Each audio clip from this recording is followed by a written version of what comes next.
Hi, I'm Chuck Myron, And I'm his wife, Taryn Myron. and we're married to Saturdays. Married to Saturdays. Welcome back. All right. Well, last 2 weeks of the season here, regular season. Yes.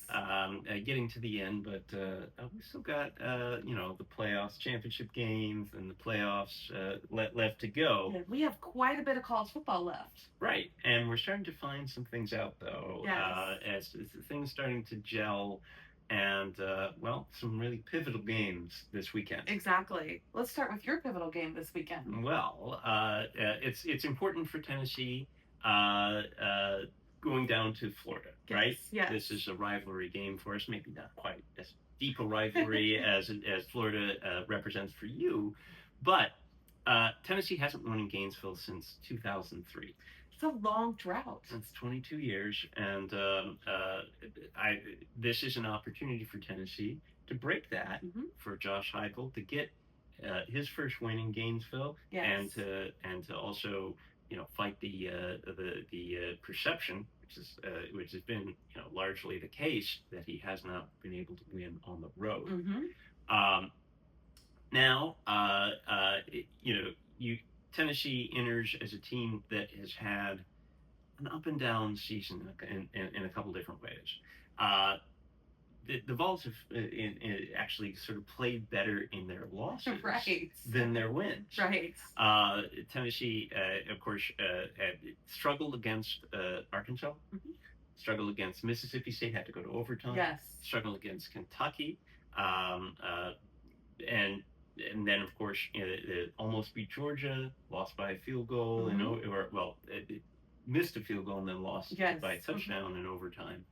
Then lost by a touchdown by 6 points to Oklahoma, and despite the fact that Tennessee lost by 17 at Alabama, that game could have been a lot closer if it hadn't been for a pick six as Tennessee was poised to go into the end zone at halftime. So there have been 4 plays in those losses that have shaped Tennessee's season, but there have also been some plays in those wins, some big plays that they've had to pull off in order to be standing where they are, right? Which is right. 3 losses, an outside chance at playoffs, maybe a 2% chance. And obviously they would have to get some help, and sure. What's holding them back, of course, is the losses, but then it's also who have they won? Who have they won against? Yes. Maybe Kentucky is their best win. I was going to say, who is Tennessee's best win? I'm not so sure. Yeah. I'm not so sure. But it's either Kentucky or Mississippi State or Arkansas or Syracuse. Oh, I don't think it's Syracuse. No. And those are the only Power 4 opponents that Tennessee's beaten all year. Right. So, and probably the best team that any of those teams has beaten is Florida. When Kentucky had that resounding win against Florida. So, Tennessee is by no means an overwhelming favorite in this game, or should not be, because Florida, despite the fact that they're 3-7, despite the fact that they have a scoring offense that ranks in the 100s and a mediocre defense, they played a really tough schedule. Probably the toughest schedule in the FBS this year. Probably. I mean, you have your typical SEC schedule, plus Florida State, Miami. And still to come. Right. Plus Miami, plus South Florida. Right. So huge games. Well, and not a cupcake. They played a tougher SEC schedule than Tennessee has played. Oh, absolutely. So I think Florida is a threat to Tennessee, even though Florida does not have a lot to play for. And it may come down to motivation at the end of the day. Right. Tennessee is definitely going to go to a bowl, but the bowl that you might get at 9-3 is going to be a lot more attractive than one you might get at 8-4. Correct. Or 7-5. Correct. And you also have to think about, obviously, that ghost of a chance in the playoffs, but Tennessee has a chance next year, I think, to continue to take a leap as a program. Josh Heupel has that program sort of on the rise. Yes, absolutely. And look, another setback in Florida, I think, would damage the perception of Tennessee. Sure. In a lot of people's Mhm. eyes, including recruits. Mhm. If Tennessee can't win at a 3-7 team, Yeah. in the SEC, That's certainly going to hurt then the perception. Yes. how highly do they stack up against Mhm. the rest of that league? Exactly. You can't really argue that Tennessee is in the upper echelon of the SEC if they cannot win Mhm. games like this. Yes. This is an important game, even though this is a transition year for Mhm. Tennessee. Mhm. Everyone would admit that, with Nico leaving in the Right. offseason and an untested quarterback Mhm. coming in. But Aguilar has passed the test. Yes, he has. He's done great overall. And it's been the defense that has let Tennessee down Mhm. over the course of the year. So one factor also in this game, tight end Miles Kitselman will not be there. He was Right. injured late against New Mexico State, getting rolled up. And why was he even playing that late? That's the frustrating part. Yeah. So Ethan Davis will be there in his stead. Mhm. He's started to come on as a pass catching tight end Great. this year. But I think Kitselman's absence could well be felt, Mhm. Mhm. especially in a game that it profiles as a challenging test, even though obviously Florida has struggled this year. Yes. And I will say we got to figure out which Florida team is going to show up. Is it Florida has been very inconsistent this season? Is it the team that got beat by Kentucky 38-7 and got embarrassed, or is it the Florida team that showed up and beat Texas, or the Florida team that gave Ole Miss a fit until the fourth quarter and still only lost by 10 points? That's the question. Mhm. I think as much as Tennessee has been inconsistent Sure. this year, so has Florida. Right. And traditionally, of course, you play better at home. Florida is very tough to beat in the swamp. Yes. But they also lost to USF in the swamp Exactly. this year, and USF, of course, coming off a loss to Navy. Right. So it's hard to really wrap your head around Yes. what we might see on Saturday night. Right. But it is an ABC game, 7:30 nighttime game, which of course we will be watching with right. interest. And but that could add to the environment there. And Gainesville only gets rowdier after dark. Yes. So I think Tennessee has to be prepared. They've had a couple of weeks. They had the bye week 2 weeks ago, Right. and New Mexico State stepping out of conference. So nice easy win. Right. So they've had time to prepare for these two games against Florida and Vanderbilt, which could go a long way toward defining Tennessee's season. Exactly. So it's going to be a great game. Very excited about this. Yeah, I agree. And let's talk a little bit about Florida's opponent next week. Yes. Which is Florida State. Yes. And they've got to go on the road in the conference this week too. Yes. A Friday night game going on the road against ACC opponent NC State. Again, we're going to NC State. We all know how Florida State played the last Friday game, which did not turn out the way we wanted. So we're hoping for a better result this time. But, it's interesting. Florida State and NC State are kind of similar seasons. We both are very inconsistent, both teams. Both teams are 5-5. So both teams need this win on Friday to get bowl eligible. You got to think about Florida State. They've had the great wins. The great win over Alabama. I'm still hanging my hat on that. I will hang my hat on that for the rest of the year. And, let's talk about NC State. Like, they had some really big wins this year. Well, NC State, by the way, that earlier Friday loss for Florida State was a little bit Virginia. Yes. The first loss for Florida State where the trouble sort of began. Yes. So NC State, now they don't have an Alabama win on their resume. No, they don't. But they do have wins over both Georgia Tech and Virginia, who could wind up actually playing each other in the ACC championship. Exactly. So but otherwise, NC State is 3-5. Right. So again, which NC State team is going to show up? Exactly. So it's a very interesting game. I think it's going to be really evenly matched, even though, there's some outlets that predict Florida State has a 70% chance of winning. But I can't trust those percentages. I mean, that's what happened with the Stanford game, and we know how that turned out. So I don't trust the percentages. One stat to note that I think is really interesting are the third down conversion stats. NC State ranks 124th in third down conversion defense. So if Florida State can capitalize on that, that's going to give them a significant advantage in a game. Tommy Castellanos looked better last week against Virginia Tech, of course, in the win over the Hokies, and it seems like he's getting healthier. So hopefully this is a good sign of things to come for Florida State to finish out this regular season. Hopefully get to that 6-6 is what I'm said at the beginning of the season that I was hoping for. So crossing my fingers that Florida State will get there.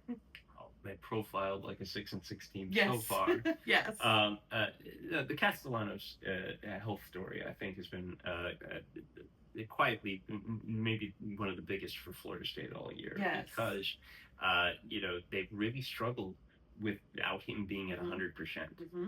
The closer he is to 100%, the higher the ceiling for Florida State. Exactly. So I think his ability, to operate in this game at or near 100%, that could honestly be the key for Florida State. Yes.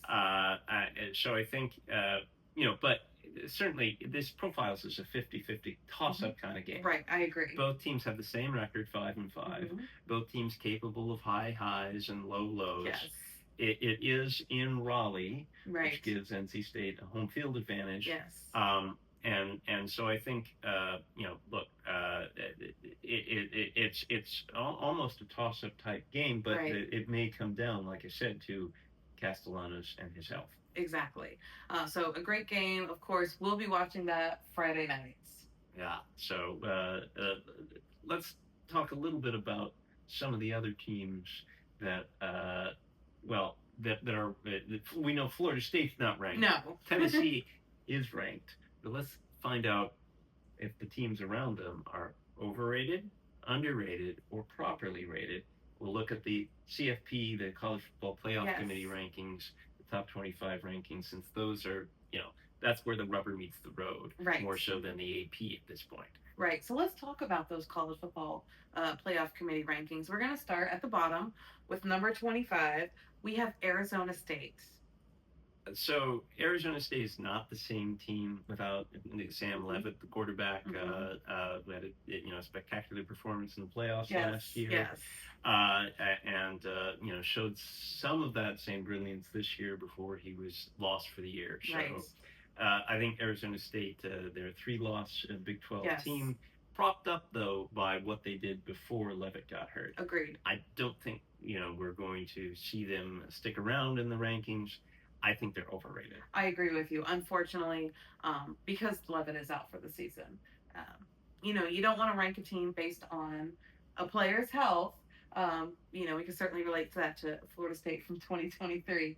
But again, I don't think Arizona State has shown that they belong in the top 25. Well, the committee has shown, although, it's hard to say the committee because it changes every year, right?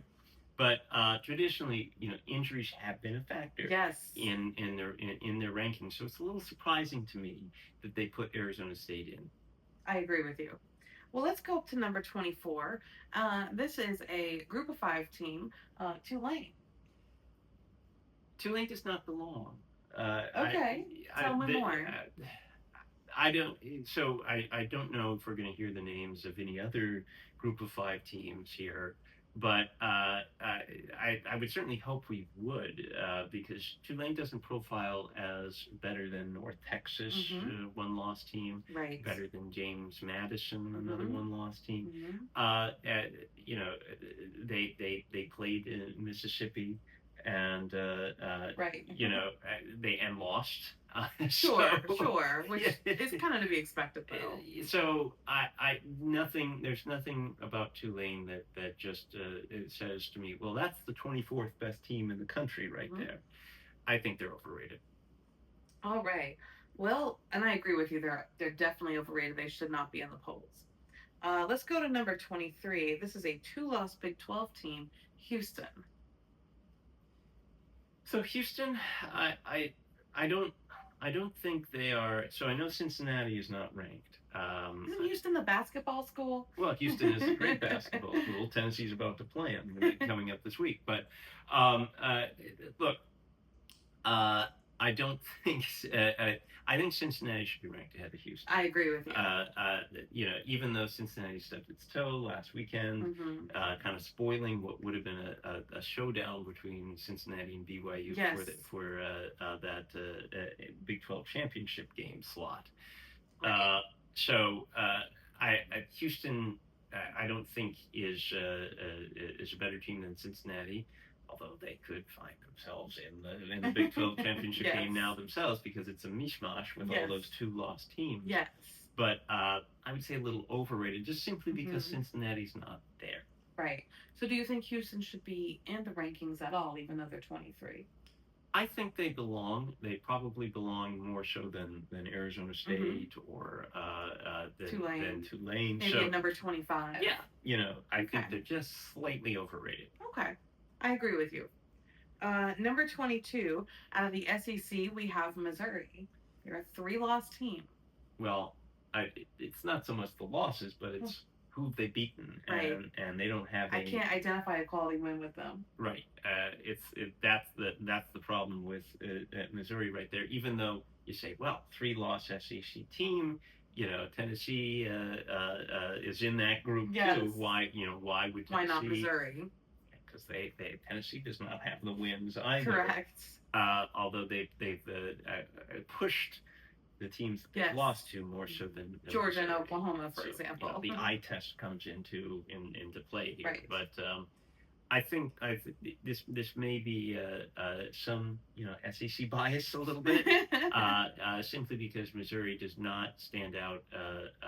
They just haven't distinguished themselves so far this year. And I agree with you. Also, I feel that you may know Missouri has a big game coming up this weekend against Oklahoma, and so I feel, regardless, this will be Missouri's last week in the rankings. Well, but an opportunity though. A great opportunity for Missouri. Missouri. If Missouri can pull off the win, now you think about Missouri then perhaps leaping Tennessee. Correct. Because they were able to pull off a win against Oklahoma. Right. Tennessee was not in that scenario. Right. So we'll see what happens this weekend with that game. Yeah. Really interesting. All right, at number 22, this team is also newly in the college football playoff rankings this week. Number 22 out of the Big Ten, we have Illinois. Illinois keeps bobbing up, and this is surprising. I mean, they had an inflated preseason record. Yes.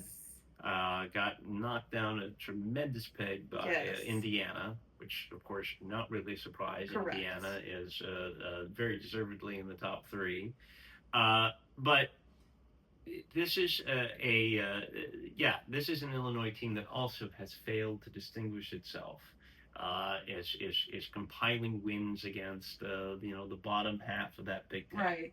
And so I think Illinois is also overrated. I agree with you. And let's not forget how they got blown out by Indiana earlier this season. But a lot of teams have been blown up by Indiana. Well, that that's makes true. it special. Yeah. If you line up and get blown up by Indiana. I mean, Penn State didn't, but... Well, yeah, but Penn State's been through enough of their home trouble. Exactly. Yeah, I think they're overrated. I actually think they should be out of the polls. I don't think they should be in there at all. Well, let's move to number 20. We have Tennessee. All right. So we talked about how they have actually looked more impressive in their losses than their wins. Exactly. That's why they're here. That's why. And the committee is showing respect to Tennessee for that, I believe, for their losses. Yeah, because there's a field goal that is made from a makeable distance at the end of regulation there, and Tennessee has a win over Georgia. Didn't happen, but that's how close it was. And same thing. It was so close in Oklahoma because both Tennessee and Oklahoma had 1st and 10 at the other team's 24. Right. They both fumbled on that play. Right. At different points in the game. Oklahoma brought Tennessee's fumble into the end zone. Mhm. Tennessee didn't advance Oklahoma's fumble. Right. That accounts then for the 6-point difference. Yes. On a play that it's a chaos play. Right. You don't plan for what are you gonna do when you recover a fumble. There's some degree of practice, but not a lot Exactly. on that, and anything can happen in those situations. So, uh, look, Tennessee is that close to being a one-loss team, but they're also overtime against Mississippi State, and Yeah. close games against Arkansas and Kentucky away from that's potentially a 6-loss team right now. Yikes. So, I would have to say, to be honest with you, I think Tennessee's overrated at number 20. Ooh, a Tennessee fan telling us the team is overrated. But with an opportunity coming down the stretch here, not necessarily so much, a win at Florida is not going to, dazzle anybody. No, but it will keep you in the rankings. Vanderbilt at the end of the season going to Knoxville, that's where I think Tennessee might be able to hang its hat and say, look, we were more like the team that lost to Georgia and Oklahoma than we were the team that almost lost to Mississippi State and Kentucky. Correct. All right. Well, at number 19, we have Virginia. Well, Virginia, another up and down team, obviously. Causing chaos in the ACC. Yes, yeah. A team that lost to NC State and beat Florida State. Right. But there is a lot of chaos in that ACC right now.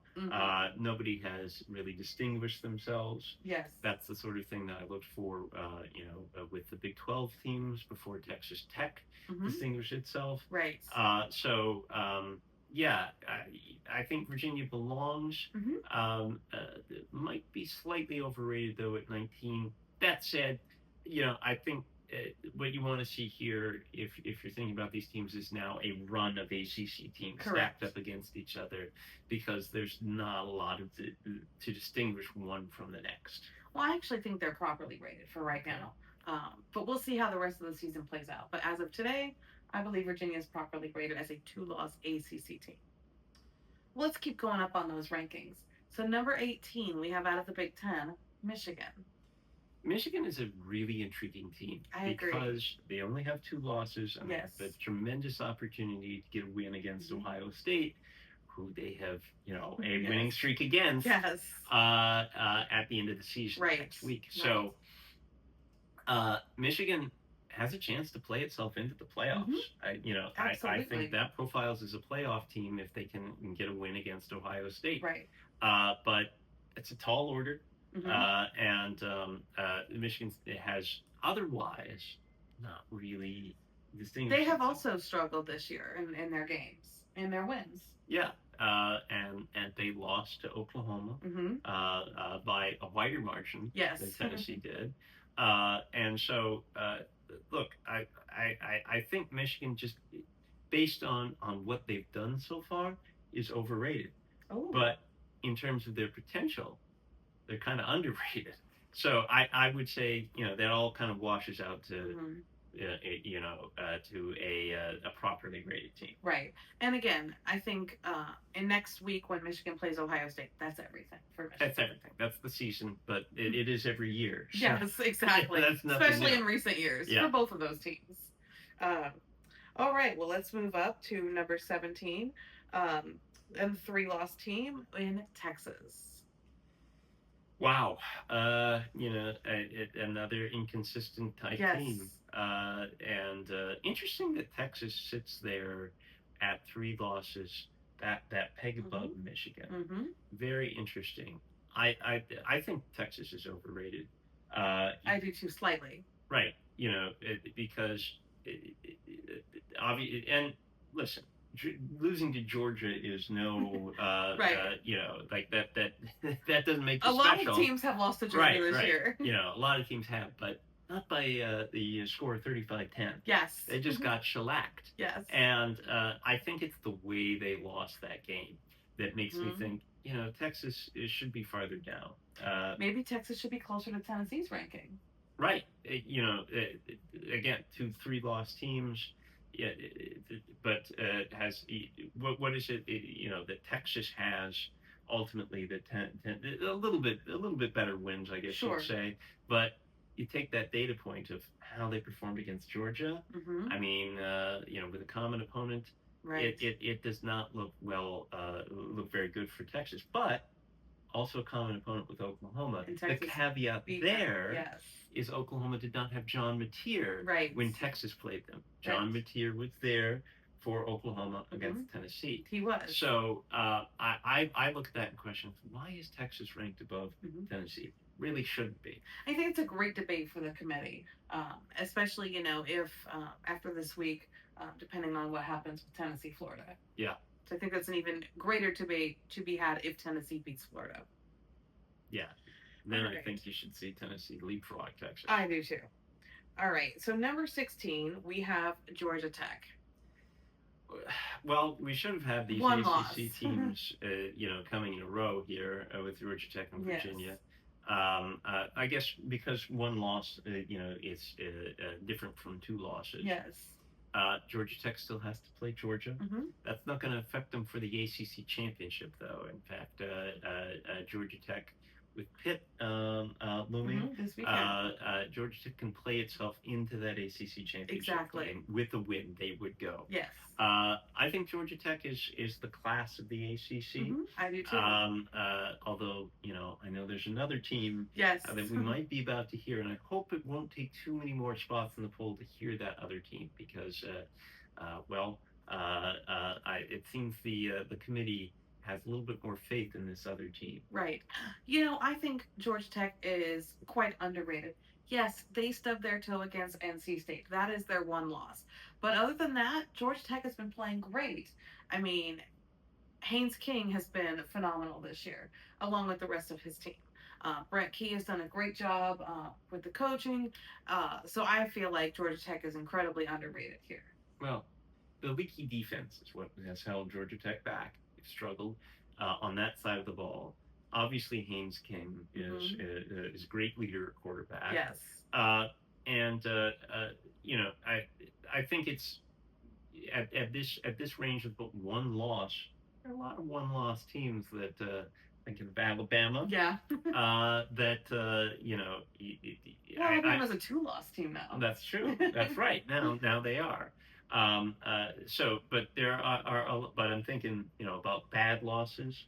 The NC State loss for Georgia Tech. Well, but Alabama as a one-loss team, when they were a one-loss team, rated very highly. Yes.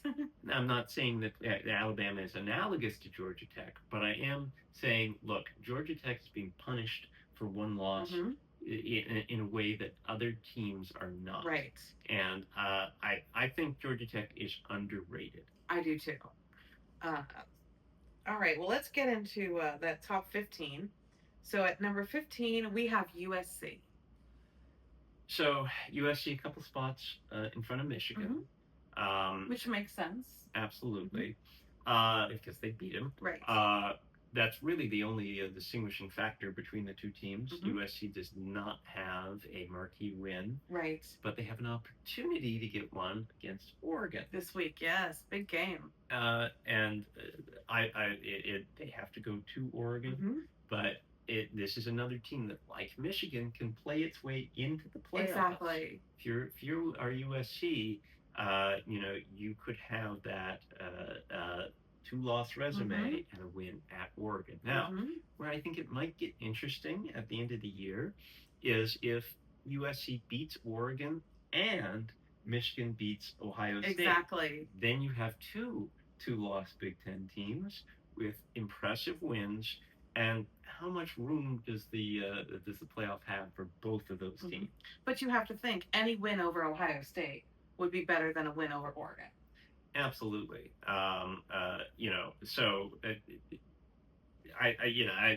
That might give the edge to Michigan, but remember, USC beat Michigan. Exactly. So I think there could be a very interesting debate about those two teams at the end of the year if they're able to pull those upsets. Exactly, and they both have to pull those upsets.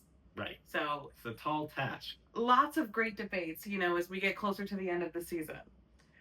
So let's, speaking of great debates, we're going to talk about number 14, who is your opponent next week in Vanderbilt.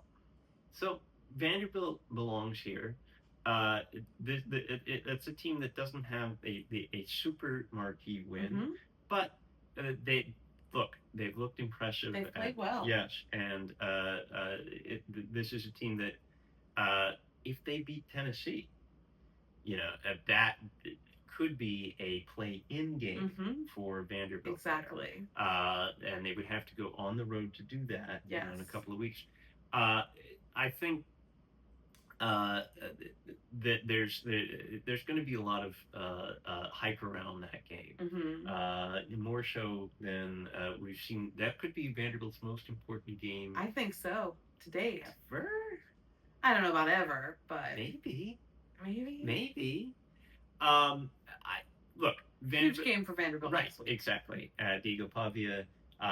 This is his moment, right? Yes. So as we draw closer to that game, I think we're going to hear a lot about it. That's something I'm looking forward to talking about on the podcast next week. Exactly. We'll tease ahead to that. Yes. But Vanderbilt belongs right where they are. I agree. As that 2-loss SEC team. They are properly rated. I agree with you. Yeah. All right, let's go to number 13, Miami out of the ACC. Overrated. Because why is Miami rated where they are and Georgia Tech rated where they are? I agree with you in that respect. You talk about a team that stubbed its toe, Miami, at home. Yeah. And this is, I guess, you look at that win over Notre Dame at the beginning of the year. Right. That's huge. Where marquee wins get you. That shows the value of playing a schedule that has those kinds of teams and gives you those kinds of opportunities. So yeah, I that really one game. Talk about that one game for Georgia Tech that's holding them back. That loss. One win, I think, for Miami is propping them up. Oh, absolutely, absolutely. And they played well last week. They actually demolished NC State last week. Right, and the team that beat Georgia Tech. Yeah, so there's a data point for you, but I still think there's something incongruous about an ACC where nobody has really stepped up to the fore, right? And you have a 2-loss Miami ranked that many more spots above a 1-loss Georgia Tech. I agree with you. I would actually switch the two of them. I would flip-flop them. I would flip-flop Miami and Georgia Tech if I were the committee. I'm not sure I would do that. I think I would just bring them closer together in the middle there. I think I would, though, have Georgia Tech as a 1-loss team ranked more highly than Miami as a 2-loss team. Just because, yes, you have to honor, Miami's willingness to play Notre Dame and the win that they have over them. But, the Miami's losses have been ugly. Yes, exactly. So there's a lot to debate, that's for sure. All right, number 12, out of the Big 12, we have Utah. Utah, I'm not really understanding why they are rated so highly, why they are respected more than other 2-loss Big 12 teams. If Utah's here, why isn't Cincinnati here? Right. I know Cincinnati's a more recent loss, but Utah has not otherwise distinguished itself to the point that they should be on the cusp of the playoffs. I agree. And they've got a chance to play themselves into the Big 12 championship. Sure. But they haven't yet. Right. This is an overrated team. I agree. I think Utah is grossly overrated. They haven't impressed me. Well, they'll have a shot, I think. But look, this just feels incongruous to me. And maybe it's respect for Kyle Whittingham. Certainly, he's done a great job over the years there. But if you take this season's resume independently, I just don't see it there. I agree. All right, let's go. We'll stay in the Big 12 at number 11 with BYU. Well, BYU, they lost convincingly to Texas Tech. Right, but it's their only loss. It's their only loss. and they don't have a tremendous win on their schedule. Mm-hmm. Uh, so I think they might be a little overrated too. I would feel much more comfortable at BYU in this position after they would beat Cincinnati this Right. week if they can do it. Right. So I think, look, BYU might get a rematch with Texas Tech. Mm-hmm. They're going to have opportunities to play themselves into Exactly. really a position where they are now into the Mm-hmm. into the playoffs. I think this ranking is premature because they were just really taken apart by Texas Tech, They really were. and I think you have to think about. Wait a second. Okay, they got taken apart. Who else? Who've they beaten? Mm-hmm. They've kind of compiled a lot of wins, eating up Mm-hmm. on the rest of the Big 12. Right. The Big 12's the Big 12. It's not the SEC. It's not the Big 10. Right. So I think that now obviously BYU feels like a team that should be ranked. Yes. Not saying that. Yes. But I'm saying at this point in the rankings, again on the cusp of the playoffs, without really the resume to show for it, Mm-hmm. doesn't feel right to me. So I'm gonna disagree with you a little bit. I actually think BYU is properly rated. I'm also gonna make the case for Georgia Tech. They're both one-loss teams, smaller conferences, the Big 12, ACC. So I think, yes, BYU got handled by Texas Tech, absolutely did. But they've played well. They've won the rest of their games. So I think they're properly rated. I think BYU I would put in front of Georgia Tech because look at the team that BYU lost to compared to the team that Georgia Tech lost to. I'm not saying they should be ranked higher, but I think they should be ranked closer together. Okay. Mm-hmm. That makes sense. Yeah. All right, well, let's get to that top 10.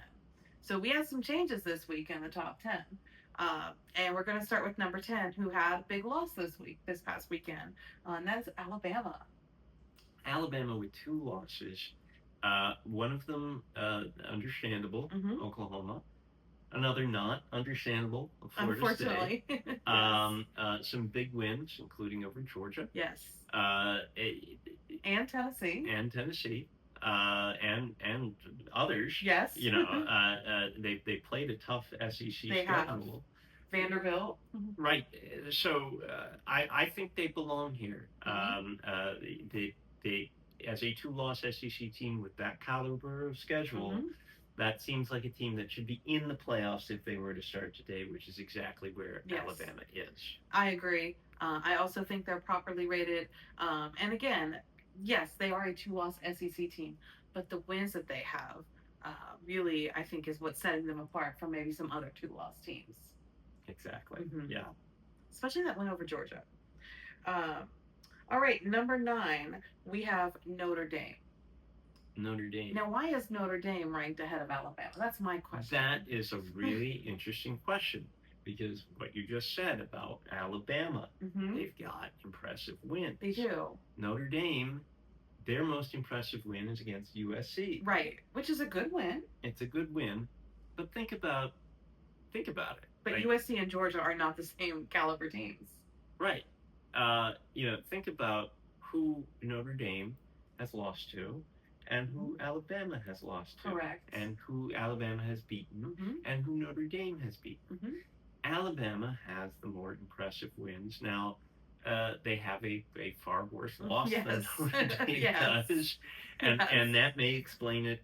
That may be the tail of the tape right there. But I would still hesitate to rank Notre Dame above Alabama. I think this is recency bias. I agree. Because Notre Dame's losses occurred at the beginning of the season, and Alabama's loss is fresh. Yes. But if we look at the totality of things and we see Alabama's wins over Georgia, Vanderbilt, Tennessee, that's a better team to me, a better resume than Notre Dame. Right. I agree with you. And like you said, Notre Dame's best win is against USC. So I would equate that win over USC to probably Alabama's win over Tennessee. Yeah, or Vanderbilt. Mm-hmm. Or Vanderbilt. But that's one of them. Mm-hmm. And Alabama has 3. Vanderbilt, Tennessee, and Georgia. Yes. So is the loss to Georgia or to Florida State so egregious Yes. that it should warrant ranking Alabama behind Notre Dame. I I don't- don't think so. I don't think so. I don't think so. I mean, yeah, Notre Dame has lost to Miami and Texas A&M.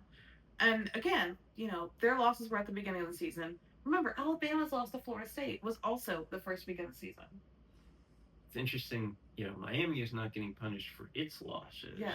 That's a team that Notre Dame beat. Right. The way that Alabama is getting punished right now for their losses. So. Right. Yes. All right. Well, let's go to number 8, Oklahoma, coming up into the rankings here. Well, you got to put Oklahoma over Alabama. They Absolutely. both have 2 losses, and Oklahoma beat Alabama, so they're right where they should be. Actually, I think they should be that one space over Alabama, but I'm glad that Oklahoma is above Notre Dame I agree. and Alabama. I agree. I think Oklahoma's properly rated here. And you have to go back to that John Mateer factor. He was not available for that game against Texas. Exactly. That's one of Oklahoma's losses. So, I think that it should be taken into consideration when you think about certainly Oklahoma against Alabama, but also when you pit Oklahoma against Notre Dame. Exactly. So I think 8, 9, and 10 properly, or Oklahoma as far as being ranked. Oklahoma's properly rated, but I'm not sure about Notre Dame. Other ones. Yes. Number 7. Let's go up from the Big Ten. We have Oregon. Got a big game this week. A huge game. Yes. So this could be a play-in game for the playoffs for both teams. If Oregon's a 1-loss team, lost to Indiana, which is no, like, that doesn't make you special. Right. A lot of teams lost to Indiana this year. But and then if they lose to USC, then you're a 2-loss Big Ten team. You figure, well, that should keep you around. But again, Oregon does not have a marquee win. And I was just gonna say that. Who has Oregon beat? Oregon's best win might be Penn State. Yeah. And when you think about that, and you think about the other possibility that we brought up, which is that USC beats Oregon, and Michigan beats Ohio State, as they are wont to do. Yes. And then you have a bunch of 2-loss teams in the Big Ten, and I don't know that all of them are going to get in the playoffs. No, they're not all going to get in. Somebody's going to get left out. Right, and that might be Oregon. It might be. Because you have to look at the comparison of wins against who Oregon has beat versus who Michigan has beat, who USC has beat. Right. And I don't know that Oregon stacks up. Right. But, that's a problem, though, for Michigan, too. But they would, in that scenario, have that win over Ohio State. That would be the best win of any team this season. And then USC has the head-to-head over Oregon in that scenario. So Oregon can't really rest on its laurels here. They have to win this game to remain in playoff contention. I think they'd still be in contention, but I think they cannot. We can't guarantee their spot if they don't win, even if they then go out and beat Washington the next week. Right. I agree with you. All right, let's go. Number 6, we have Mississippi. Well, Mississippi has done a tremendous job this year. 1 loss, only to Georgia. I mean, otherwise, a pretty impressive resume. Not the toughest SEC schedule, but they're sitting there, a 1-loss SEC team. They're right where they should be. I agree. I think that, to me, is a team that's properly rated. And Ole Miss has done exactly what they needed to do this year, except for Georgia. They've won. And they may get another shot at Georgia. Yes. And in the SEC championship. Things have to break their way. The SEC has a lot of teams who just haven't played each other. Yes. Which makes it tough. But we'll see. Now the question with Mississippi is, can they keep their focus? Yes, I was just going to bring that up. The Lane Kiffin situation. Right, with the whole make your decision by the Egg Bowl. Is that even still valid? Well, Mississippi it has a bye this week. Yes. So does Mississippi State. And so really comes down to one game. It comes down to the Egg Bowl for them. really, for both teams, rivalry Yes. game. Difficult situation with the rumors swirling. And again, like as with Oregon, I don't think Mississippi can really be assured of its playoff spot if they don't win that game against Mississippi State. I agree. But that said, I think Mississippi has a better resume than Oregon. And I certainly agree with them being ranked ahead of Oregon. They should be. And what we're talking about is speculative. Exactly. Mississippi has done just about everything right this season, and despite all the rumors, that's what you sign up for with Lane Kiffin anyway. I should know. I'm a Tennessee fan. Right.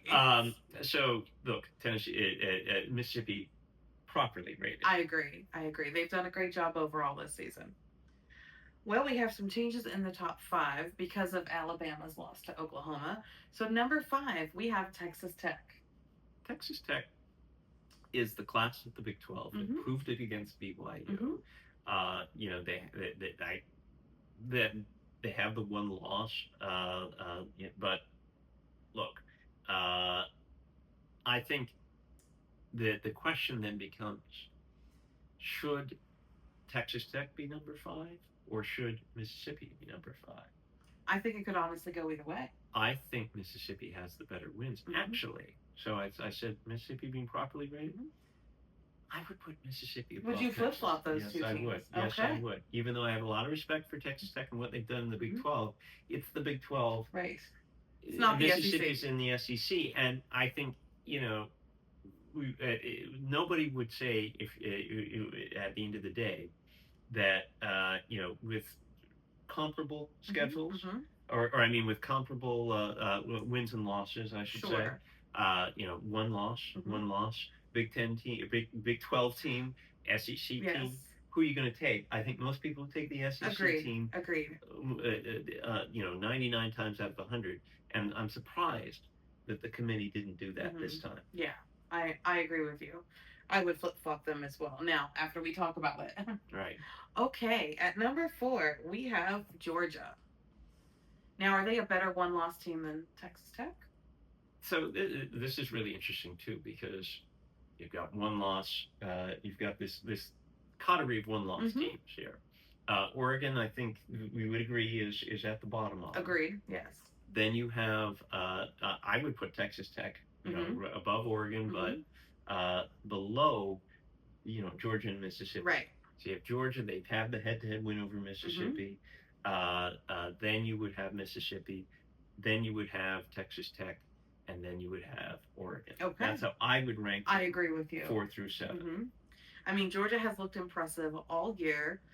They have the one loss to Alabama, so I agree with you. And they have better wins than any of those 3 teams. So I agree. I would put Georgia at number 4. I think they're properly ranked.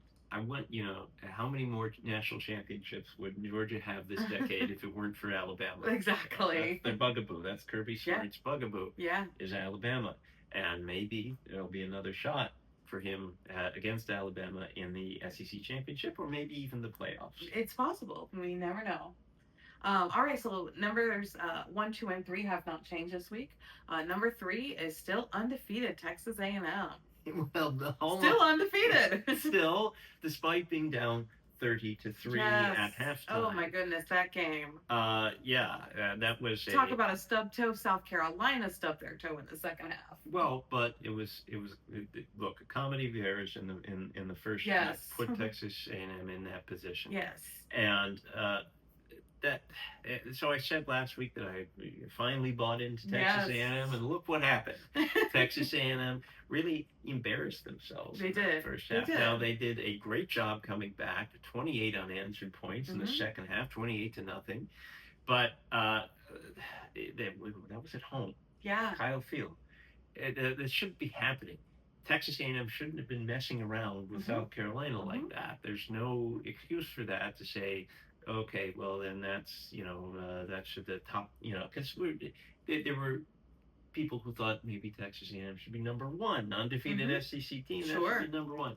Nope. No. I don't think they should be number 2. That to me is a clear number 3. Because there was a lot. I thought, going back 2 weeks, right? I was just going to say, Indiana struggled against Penn State. Indiana struggled against Penn State. And sometimes you have to go through these struggle games and win them. But that was at Penn State. That's true. Texas A&M struggled at home, and that makes a difference. Yes. And so I say, look, properly rated Texas A&M number 3 behind Indiana. And I agree with you. And of course, number 2, Indiana. Look, Signetti, what an amazing. Yes.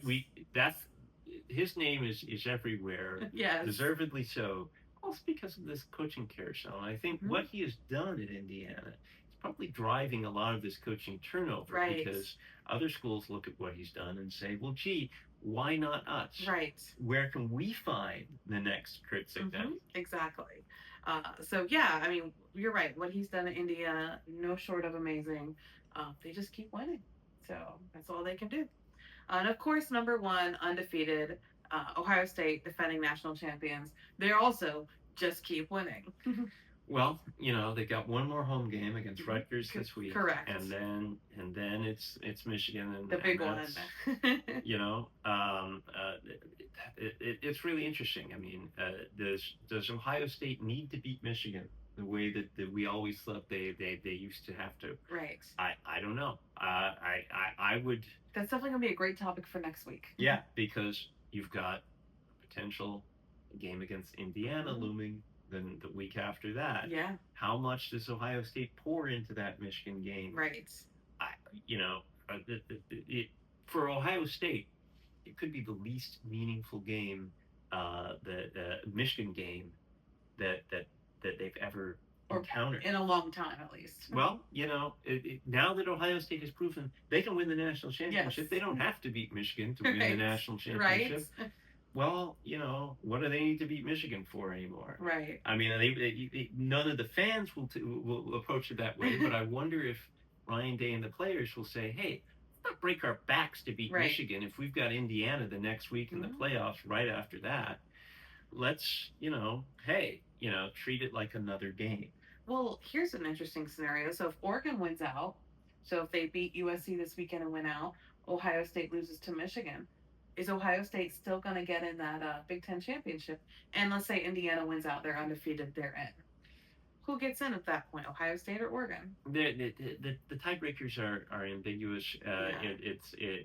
It's a tight situation. I haven't really looked at that, so I don't want to delve too far into that. Something to think about, though. But it's something to think about. But I think it's more intriguing to think about this scenario, though.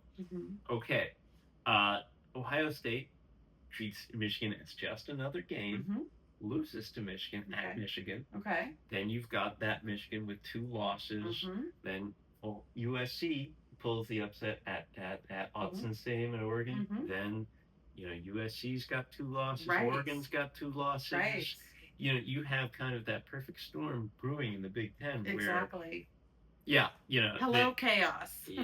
and the team that you worry about the most there getting squeezed out might be Oregon, like we talked about earlier. Exactly. So, look, a really intriguing finish to this Big Ten season. Yes, I think so. It's been a great week. It's going to be a great week of games. So, we've got some big ones on the horizon. So let's talk about some of the games that we'll be watching and we think that you should be watching this week. Well, of course, Friday night, I know you and I will be watching that Florida State NC State game. Very important. That is 8 o'clock ESPN. Yes. All right. Very important in my world. So, noon has the Rutgers on Saturday. Noon on Saturday, the Rutgers Ohio State game. That one 12 o'clock Fox. Big noon. Texas A&M has Samford. That's Samford, not Stanford. Samford, out of conference. Yes. 12 o'clock. That one's streaming only. Practice game, gearing up for Texas.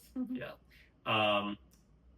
There's that Oklahoma-Missouri game. We touched on that a little bit. That one's 12 o'clock ABC. We'll definitely be watching that. We think that's definitely one you should be watching. Well, it really is,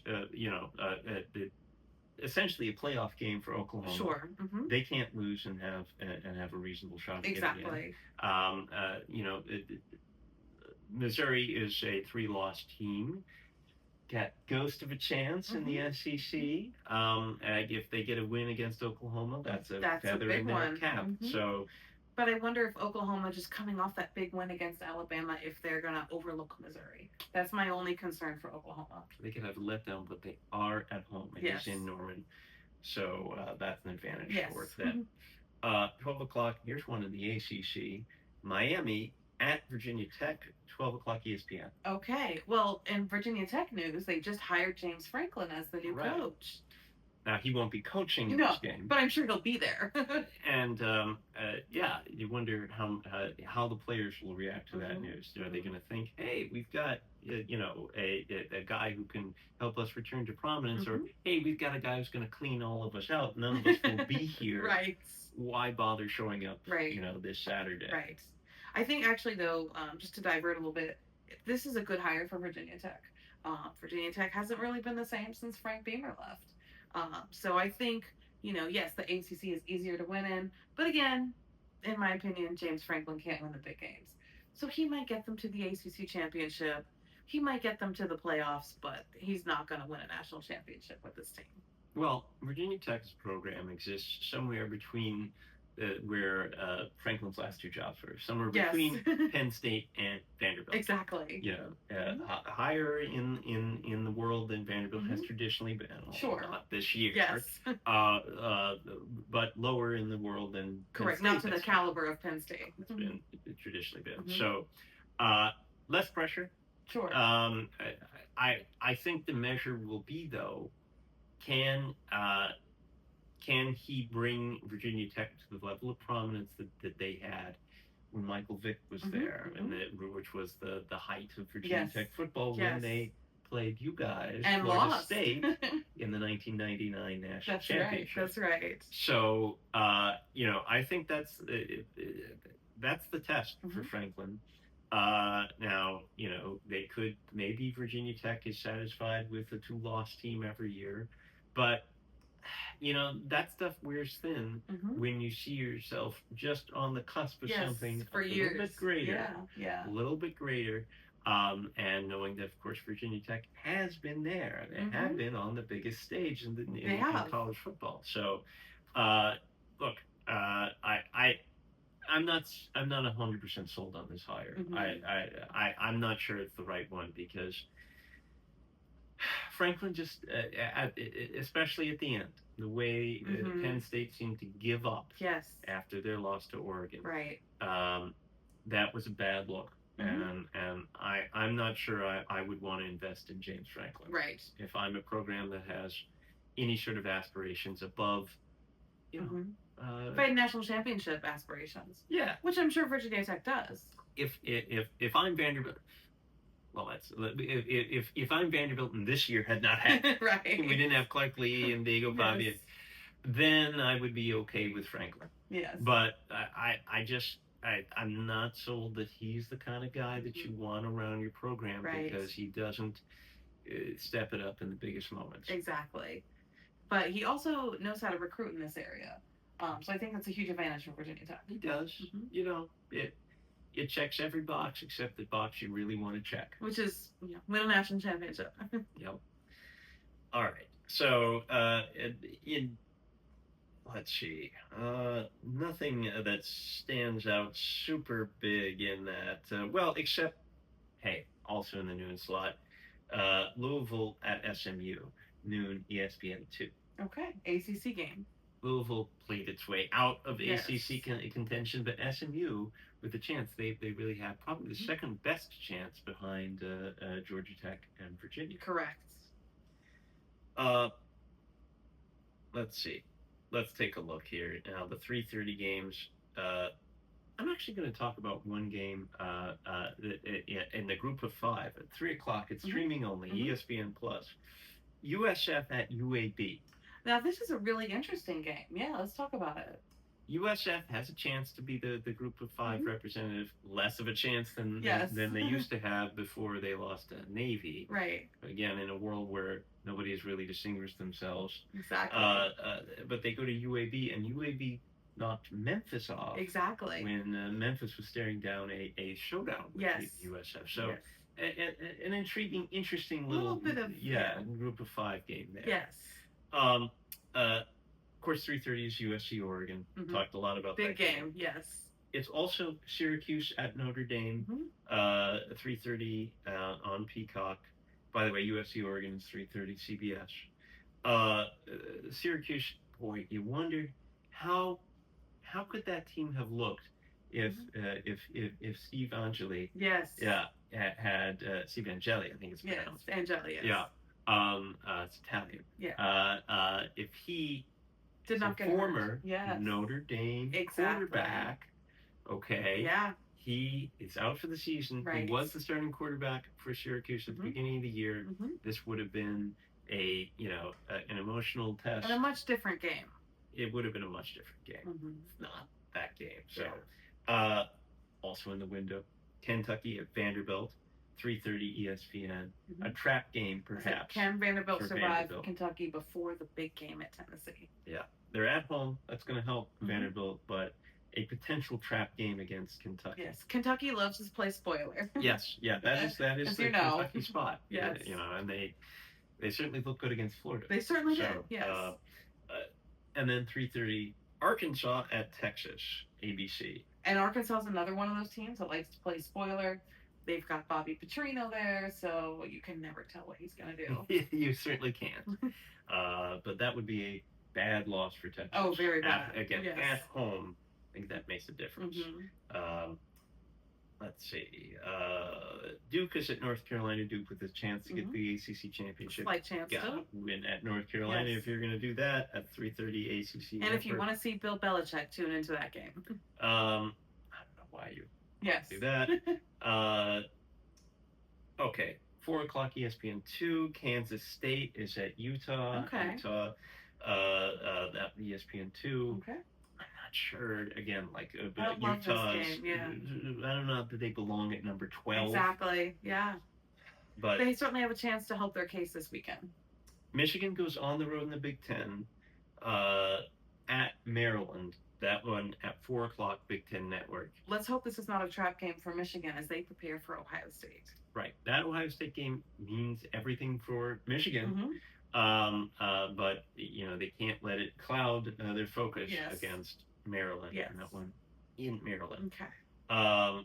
TCU at Houston, 4:00 on Fox. I think Houston doesn't really belong at 23 if Cincinnati's not there. Right. Okay. We have Pitt at Georgia Tech. This is a big night. ACC game. 7:00 ESPN means a lot for the ACC championship. So Georgia Tech can clinch a spot with a win. Pitt can't, but they're still in the mix. They can play spoiler as well. They can really hurt Georgia Tech's chances of going to the ACC championship if Pitt wins. And like I said, they are still in the mix there, even though they lost to Notre Dame at home. Can they bounce back, go on the road to Georgia Tech and Atlanta, and come away with the win? Interesting game. Oh, we'll definitely be watching it. Yeah. And of course, Tennessee and Florida, 7:30 ABC. That's the game Chuck will have most of his focus on, if not all. Probably all. And maybe during the commercials, there's stoppages. Halftime, maybe. Illinois is at Wisconsin. Talked about Illinois. I don't think they belong. 7:30 Big Ten Network. And then there's that BYU Cincinnati game, which I think is really intriguing. 8:00 on Fox. BYU at Cincinnati. It's a really good Big 12 game. If BYU's going to prove that they're the 11th best team in the country, as the rankings say they are. This is a spot to try to get that done. They have to take care of Cincinnati this week. Well, and this could have been a Big 12 championship play-in game. Yes. Cincinnati stubbed their toe. Yes. But a chance to redeem themselves, I think, against BYU and perhaps play their way back. Exactly. Into the good graces of the Big 12. Yes. Arizona State, I've talked about how they're propped up by a Yeah. guy who's not there anymore, Sam Right. Levitt. Is at Colorado, 8 o'clock, ESPN2. Dion says he wants to come back. Yes, he does. He does say that. So, his health seems to be holding him back, though, Yes. a little bit. So we'll see how this game goes. Does Colorado pull the upset? Yeah, and is this one of the last times that we'll get to see Dion coach? Just because of his health, Exactly. Yeah, our thoughts are with him because we know he would like to be in better shape than he is. Exactly. And then that's about it in terms of super intriguing games. There is a late game. Washington is at UCLA. Both teams really out of contention at 10:30 NBC. And it'll have your favorite quarterback for UCLA, Nico. If he's back. If he he's missed that's the right. game with a concussion last week against Ohio State. Mm-hmm. So, all right. Well, that is another Married to Saturday. Yes, another week. It's the penultimate week of the regular season. Yes. So much is on the line next week. Yes. Don't wait around. Have to go rooting around for our next episode. Hit the subscribe button. Hit the subscribe button. We're going to talk all about rivalry week next week. Exactly. What a time to do it. And then we'll be gearing up for the championship week and the playoffs. Lots to discuss. So hit the subscribe button and you won't want to miss a minute. Comment and like too. Yeah. Tell us what you think. So what games will you be watching this weekend? We want to know. All right. Well, we'll talk to you soon.